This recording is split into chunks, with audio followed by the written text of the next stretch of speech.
जब कृपा रस झलकता है तो श्री हरिवंश की बानी समुद्र को मीन भयो जो अगाध कलोलत।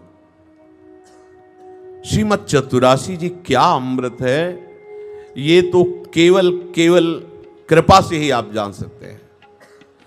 जैसे जैसे कृपा होती जाती है, चतुरासी जी एक एक शब्द प्रेम रस में डूबा हुआ है।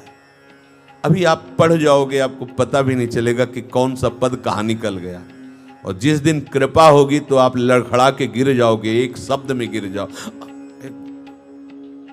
सामने वही लीला, वही रूप, वही सौंदर्य, हिम्मत नहीं कि अगला शब्द बोल सको या आगे बढ़ सको, लड़खड़ा। श्री नागरीदास जी 7-7 दिन एक एक पद की पंक्ति में डूबे रहते। वे मृद चिबुक प्रलोई प्रबोधत तू भामिनी करसों करटाप, 7 दिन इसमें डूबे रहते। ये ऐसे महारस है। जब ये रसिक महापुरुष जन कृपा करते तभी ये बिल्कुल सच्ची समझ लो, इसमें कोई साधना नहीं, कोई ज्ञान विज्ञान नहीं, कोई योग ज्ञान ध्यान नहीं। इसमें तो केवल रसिकों की मंद मुस्कान भरी कृपा कटाक्ष ही हमारे हृदय में वो रस देश अन्न। तभी कहा कहो कृपा उपजे के भांति, बोले रसिकन संग फिरो दिन राती। रात दिन उनकी चरण रज का सेवन करके उनका अनुसरण करो, उनकी आज्ञा में रहो, तो ये उनकी कृपा कोर से रस समझ में आ सकता है। कृपा का स्वरूप क्या होगा? तो बोले आपका मन मछली बन जाएगा और चतुरासी जी प्रेम समुद्र में वो किलोले करेगा। ये आपको भी अनुभव होगा इस बात का, यदि आप चतुरासी जी से प्रेम करते हो तो आप देखो बिना किसी पद को गाए आपके अंदर पद चल रहा होगा। देखना, अगर आप काफी समय से शरणागत है और चतुरासी जी का नित्य पाठ करते हैं और श्री जी की याम सेवा में पदों का गायन करते, तो चतुरासी जी अपना अधिकार जमा लेती हैं।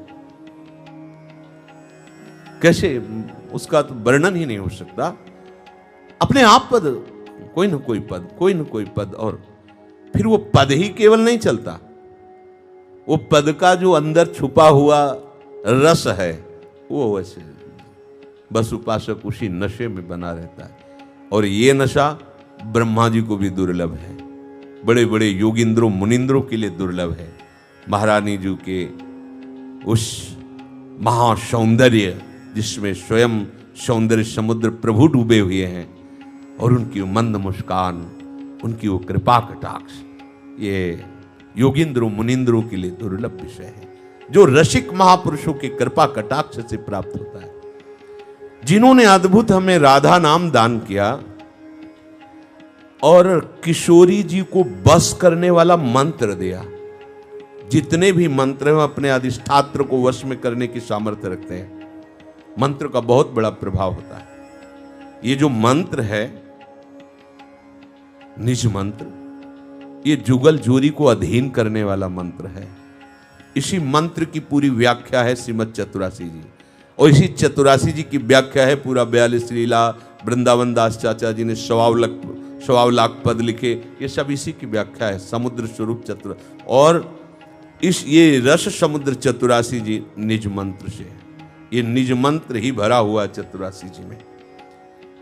जो इस महामहिमा को समझकर आसक्त होकर मंत्र का जाप करता है और चतुरासी जी का गायन करता है, उसके लिए सहचरी भाव, दिव्य वृंदावन, श्रीअंग की सेवा, ये सब कुछ दुर्लभ बात नहीं, क्योंकि दुर्लभ बात जो थी वो मिल गई, रसिकों का संग। श्री हरिवंश की बानी समुद्र को मीन भयो जो अगाध कलोलत।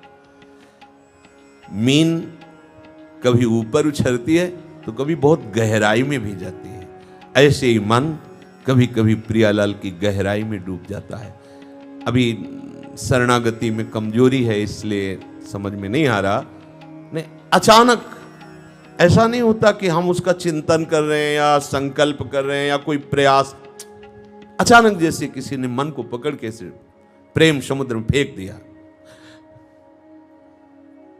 बिना सोचे समझे, बिना किसी संकल्प विकल्प के एक अलौकिक सुख। तभी वो फिर बाद में जब तभी आता है कि नहीं नहीं नहीं, केवल कृपा, केवल कृपा, आचार्य चरण क्वाहम तुच्छा परम मधमा, जब कृपा को देखते हैं लाडली जी की तो कहते क्वाहम तुच्छा परम मधमा, कहां मैं अधम और कहां मेरी स्वामिनी की कृपा। मीन भयो जो अगाध कलोलत, इसको इस भाव में पहले लीजिए कि अब हमें और कोई ग्रंथ पढ़ने की आवश्यकता नहीं। जब हम प्रियालाल के शरणागत हैं, आपको पढ़ने की जरूरत नहीं। आपको जो सिद्धांत चाहिए वो सुना दिया जाएगा, आपके कान तक पहुंचा दिया जाएगा। आपको ढूंढने की जरूरत नहीं किसी ग्रंथ में, नहीं फंस जाओगे। आपको तो केवल अपनी जो दिनचर्या वो करनी है। आपको क्या चाहिए, किस शास्त्र से कौन सा सूत्र चाहिए सुनने के लिए, वो सुनवा देंगे। वो बहुत चतुर हैं, अति चतुर शिरोमणि हैं। वो सब जगह से निकलवा करके आपको तो केवल मछली जैसे जल में किलोले करके ही जीवन धारण करती है। ऐसे आपका मन चतुरासी जी का अवगाहन करने में ही केवल, भले कुछ समझ में ना आवे, सब बातें समझ में आ जाए ऐसी बात नहीं है। हमको कौन कौन सी औषधि इसमें मिली क्या समझ में आए, लेकिन वैद्य ने दिया तो पाते हैं ना, विश्वास पूर्वक पाते हैं। ऐसे ही सदगुरु वैद्य के द्वारा प्रेम रसास्वादन के लिए चतुरासी जी दी गई है। हम उठते बैठते चलते फिरते गुनगुनाते रहे। चतुरासी जी के सिवा हमारे जीवन में किसी भी ग्रंथ का कोई भी महत्व न रह जाए, क्योंकि सब ग्रंथों का सार प्रेम और प्रेम का समुद्र श्रीमद चतुरासी जी अर्थात प्रियालाल की प्रेम रहस्यमयी लीलाएं, यही हमारे गाने का विषय होनी चाहिए, यही हमारे नित्य दिनचर्या का विषय होनी चाहिए। व्रत संयम कर्म सुधर्म जिते सब शुद्ध, पर यहां विरुद्ध पिछानत है। क्यों? क्योंकि रस मादक, ऊपर बताया तासु कृपा रस मादक डोलत। जो नशे में होता है उससे कोई नियम पालन नहीं होता है। जो प्रियालाल के रूप रस का मादक रस पान करने वाले रसिक जन हैं, ये व्रत संयम कर्म सुधर्म जीते सब शुद्ध, जो जहां है उसके लिए ठीक है। लेकिन जो हमारा महारानी जी के चरणारविंद की दासता का मार्ग है, इसमें सब व्रत संयम कर्म सुधर्म जीते। यही एक व्रत है श्यामा श्याम के सिवा दूसरा कोई हमारा नहीं। बस इन्हीं का चरणामृत, इन्हीं की जूठन पाना और इन्हीं के रूप रस गुणों का गान करते हुए जीवन व्यतीत करना, यहाँ दूसरा कोई। अब या में मिलौनी मिले न कछु जब खेलत रास सदावर, इसमें हमारी उपासना में मिलावट नहीं है। ये सब भगवत मार्ग के अंग है।